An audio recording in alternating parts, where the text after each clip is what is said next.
আসসালামু আলাইকুম। আশা করছি সবাই খুব ভালো আছেন। তো আমি যে সবজিটি এখানে দেখাচ্ছি সেটার নাম হচ্ছে আমাদের এলাকায় ঘাটি কচু।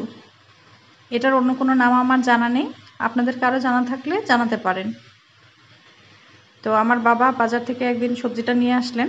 খুব একটা পাওয়া যায় না, যেহেতু খুব একটা খাওয়াও হয় না। তো আমি ভালো করে সবজিটা কেটে ধুয়ে নিচ্ছি, এরপর লবণ দিয়ে ভালো করে সিদ্ধ করে নেব। আর যেহেতু এই সবজিটা খুব একটা বাজারে পাওয়া যায় না, তাই এটার খুব একটা রেসিপিও অ্যাভেলেবল দেখলাম না ইউটিউবে। তাই আমি ভাবলাম যে রেসিপিটা একটু শেয়ার করি সবার সাথে। খেতে ভালোই, সবজিতে হালকা একটু তেতো ভাব থাকে, তো এই জন্য প্রথমে সিদ্ধ করে পানিটা ঝরিয়ে নিচ্ছি।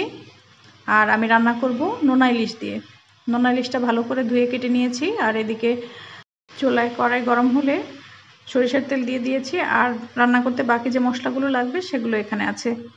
তো আমি প্রথমেই তেলে পেঁয়াজের ফোড়ন দিলাম, আর সাথে দিয়ে দিব দুটো কাঁচামরিচ ফালি করে নিয়েছি সেটা।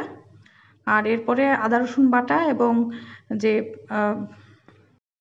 নোনা ইলিশটা আছে সেটা সহ বাকি মশলাগুলো দিয়ে দিলাম, হলুদ মরিচ আর জিরার গুঁড়া। তো দিয়ে মোটামুটি ভালোভাবে একটু ঢেকে কষিয়ে নিতে হবে।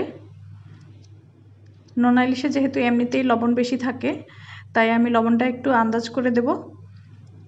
এখনও লবণ দিইনি, একটু পরে অল্প লবণ দিব, যেহেতু ওই সবজিতেও আগে লবণ দিয়ে সিদ্ধ করেছি, তাই একটু হিসাব করেই দিলাম।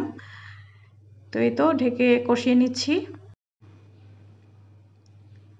ভালো করে মাছটা কষানো হয়ে গেলে এবার সবজিটা দিয়ে দিলাম। সবজির সাথে আমি বাকি যে আরও পেঁয়াজ কাঁচামরিচ কেটে রেখেছিলাম সেগুলো দিয়ে দিব। তো সেগুলো দেওয়ার পর আবার সবজিটাকে একটু ভালো করে নেড়ে মিশিয়ে তারপর আবার ঢেকে রান্না করতে থাকবো যতক্ষণ না পর্যন্ত এটা ভালোভাবে মজে আসে। তো এই তো আমার রান্না মোটামুটি শেষ পর্যায়ে আছে। দেখতে ভালোই হয়েছে আর খেতেও ভালোই লেগেছিল। আমি এর আরেকটি রেসিপি তৈরি করেছি, সেটা পরবর্তী ভিডিওতে দেবো ইনশাল্লাহ।